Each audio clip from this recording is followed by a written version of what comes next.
Welcome back to Work Talk Unfiltered, the podcast where we explore real conversations for real-world communication. I'm Alex. And I'm Jamie. And today we're diving into something that, well, honestly, it drives me completely crazy because I see it happen all the time. Right, yeah.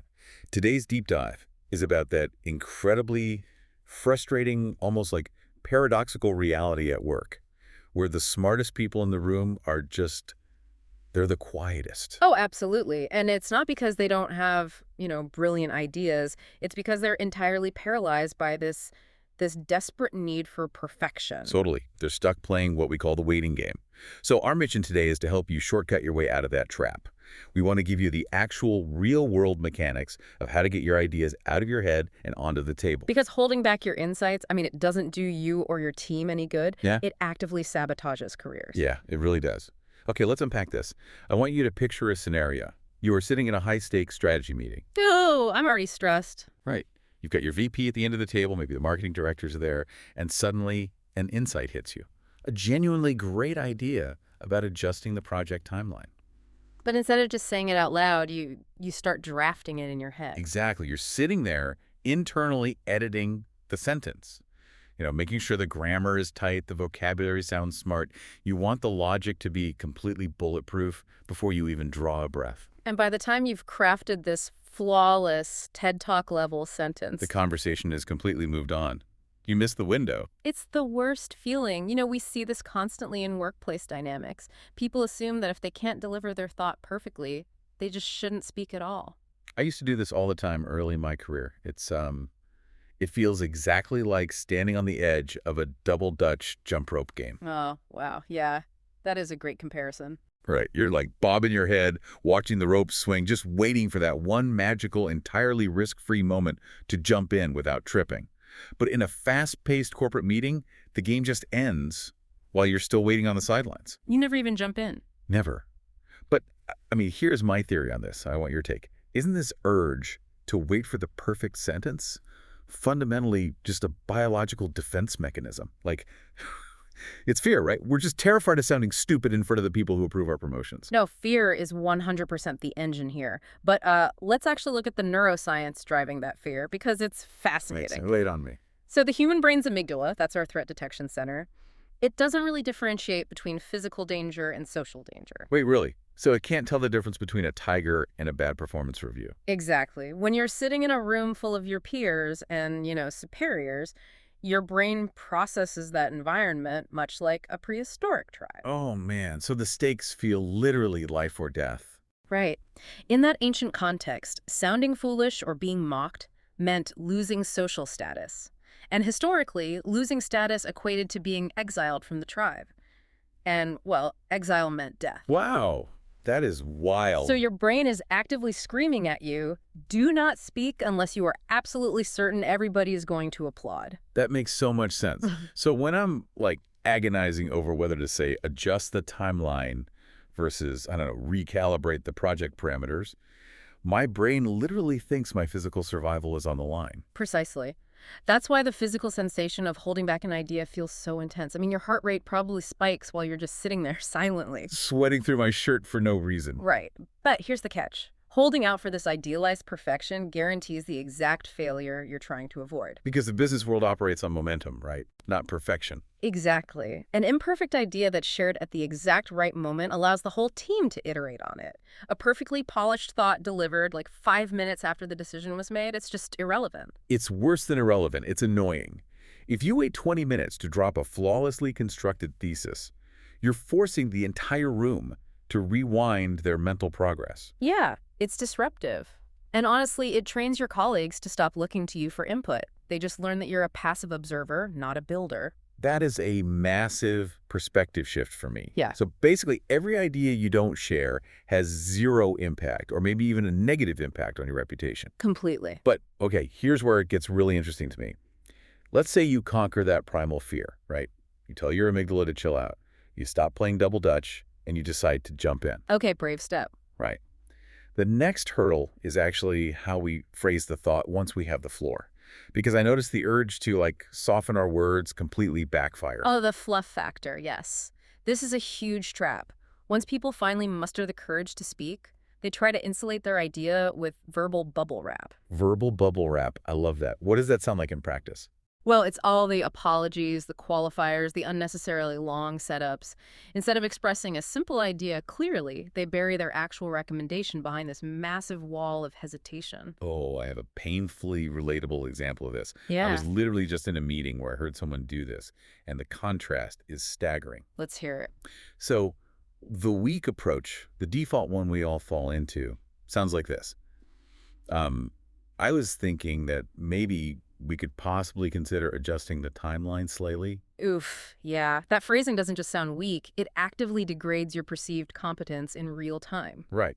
Because every single modifier thinking maybe possibly slightly, it's like a trap door opening up under your own argument. Exactly. You are literally telling the room not to take you seriously. So compare that to the strong, direct approach. You just say, I think we should adjust the timeline. Boom. Period. End of sentence. Much better. It's clean. But wait, I have to push back here for a second. Doesn't stating things that bluntly run a severe risk of sounding, I don't know, abrasive? Well, imagine you are a junior analyst. Right. And you're talking to a senior VP, just barking, we should adjust the timeline, feels incredibly bossy. Yeah. How do you balance this intense directness with basic corporate diplomacy? That is such a common fear. But what's really fascinating here is how often we confuse directness with rudeness. And we confuse fluff with politeness. Right. They are not the same thing. In a professional setting, clarity is actually the highest form of professional kindness. Okay, unpack that for me. How is it kind?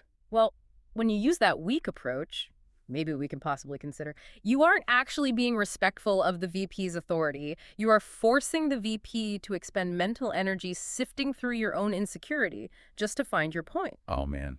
So I'm making them do the heavy lifting of, like, translating my anxiety into an actual strategy. Exactly. You're increasing their cognitive load, which is just exhausting for the listener. Strong communicators get that stripping away the fluff respects everyone's time. That makes a ton of sense. You state your thesis clearly, and then you only expand on it if they ask you to.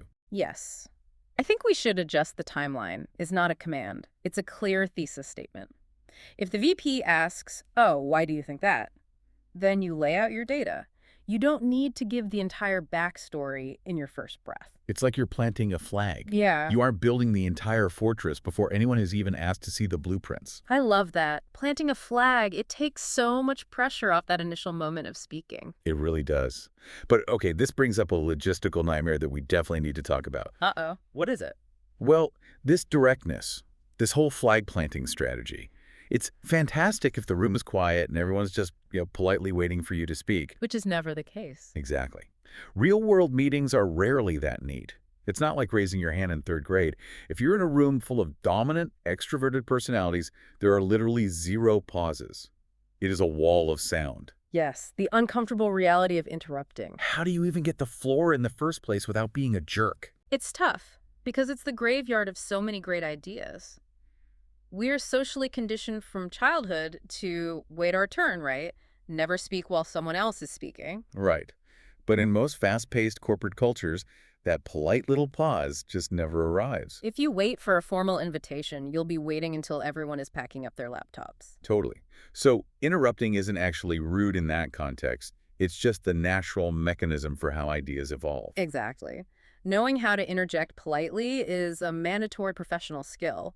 It's really about understanding the social currency of the room. You need effective transition phrases. Yeah, I've noticed a couple of phrases that work incredibly well for this. Like just saying, can I add something here? Or my personal favorite, just to build on that. Just to build on that is a miniature masterclass in emotional intelligence. Let me try a metaphor for why I think it works so well. People usually compare interrupting to merging onto a busy highway, right? You match the speed of traffic, you use your blinker, and you slide in. Right, the highway analogy. But honestly, that feels a bit passive to me. To me, using a phrase like, just to build on that, feels way more like a club DJ changing the track. Oh, okay, I'm intrigued. How so? Well, think about a terrible DJ. They just abruptly stop one song and blast a completely different one.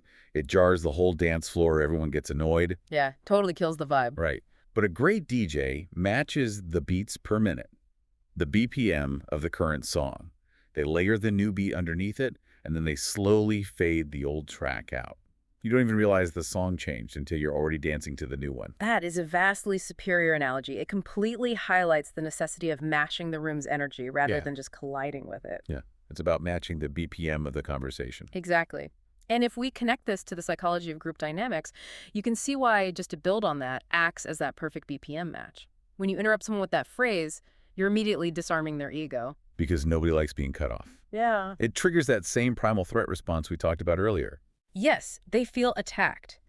If you just jump in with, I disagree, or you bring up an entirely new topic, the person speaking feels invalidated. They get defensive immediately. But when you say, just to build on that, you're basically telling them, I heard you, your contribution is super valuable, and I'm using your brilliance as the foundation for my point.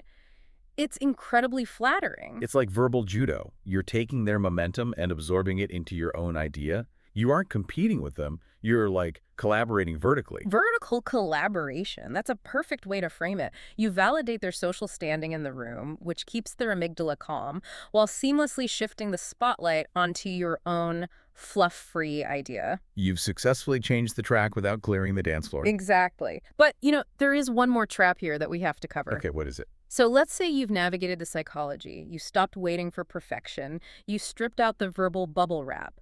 You flawlessly DJ matched your way in. You're in the spotlight. Oh, You're doing great. Right. But you can still completely sabotage your own idea if you ignore the physical vehicle delivering those words. You mean like tone and volume? Tone, volume, and pacing. This is where even seasoned professionals stumble. We dedicate so much cognitive bandwidth to the actual vocabulary that we completely forget how the words sound when they leave our mouths. Oh, I am incredibly guilty of this. Really? What do you do? Well, if I've just interrupted traffic, so to speak, and suddenly 12 heads swivel to look at me, my immediate visceral instinct is to speed up. The rush. Yes. I just want to get the spotlight off of me as fast as humanly possible, so I talk faster and faster just to hit the period at the end of the sentence so I can finally exhale. That is so common. But how much damage does a rushed pace actually do to my credibility? Like, if my idea is logically sound, does the speed really matter that much? It matters immensely. Honestly, it might matter more than the words themselves. Wait, really? Why? Let's go back to the biology. When you speak at warp speed, your breathing becomes shallow, your pitch usually goes up, and your cadence gets erratic. And the mirror neurons in the listener's brains unconsciously pick up on all those physical cues of anxiety. Oh, wow. So they literally feel stressed because I look and sound stressed? Yes. Your rapid pacing triggers a mild cortisol response in the room. You are biologically signaling to everyone, I don't feel safe taking up this space. I am an intruder. That's terrible. It is, because the audience unconsciously registers that lack of safety. And think about it. If you don't even believe your idea deserves the room's time, why should they? That makes so much sense. And I guess I'm recreating the exact problem we talked about with the fluff factor. I'm forcing the audience to work too hard. Exactly. You are flooding their cognitive capacity. Instead of decoding your maybes, now they're frantically trying to decode your syllables. They aren't evaluating my timeline adjustment. They're just trying to catch up to the sentence I finished 3 seconds ago. And when people are confused or overwhelmed, what's their default answer? No. They just reject the idea. Every time. This raises a really important question, though. Slowing down when you're super nervous feels incredibly vulnerable. Right. It feels like you're just lingering in the danger zone. Yeah. How do we force ourselves to slow down when every instinct screams to rush? It's hard. It requires a very conscious override of your fight or flight response. You have to recognize that a measured, deliberate pace is the actual physical manifestation of authority. So, faking it until you make it, biologically speaking. Pretty much. When you slow down, you force the room to regulate to your heartbeat. You're signaling, I belong here, this insight is valuable, and I'm going to give it the oxygen it requires. It commands respect automatically. It's like the ultimate power move, but disguised as just taking a deep breath. Exactly. They plant your flag, and you just take your time doing it. Even if your heart is pounding out of your chest, a slow, steady delivery tells the room you are in complete control. And volume plays an equal role here, by the way. Speaking too softly forces people to physically lean in or strain to hear you, which, again, increases their effort. All right, more friction. You don't need to shout, but you must speak loudly enough that the person furthest from you does not have to work to hear the consonants. You have to remove every possible friction point between your idea and their comprehension. Okay, let's pull all of these threads together because this has been huge. The ultimate takeaway from our deep dive today is really a fundamental shift in how we view our role in a meeting. It really is a paradigm shift. We have to stop viewing meetings as this, like, theatrical stage where we have to deliver a flawless, impenetrable performance just to avoid being cast out of the tribe. Yes. Your job is not to be perfect. Your job is to be present. Presence over perfection. Exactly. You must prioritize momentum over grammatical perfection. The mechanics are highly tactical. You drop the lengthy rationalizations, you use direct statements to reduce the listener's cognitive load. You use collaborative transition phrases, like just to build on that, to DJ merge into the flow of conversation. And you anchor your delivery with a slow, commanding pace and clear volume. You are basically just taking all the friction out of the system.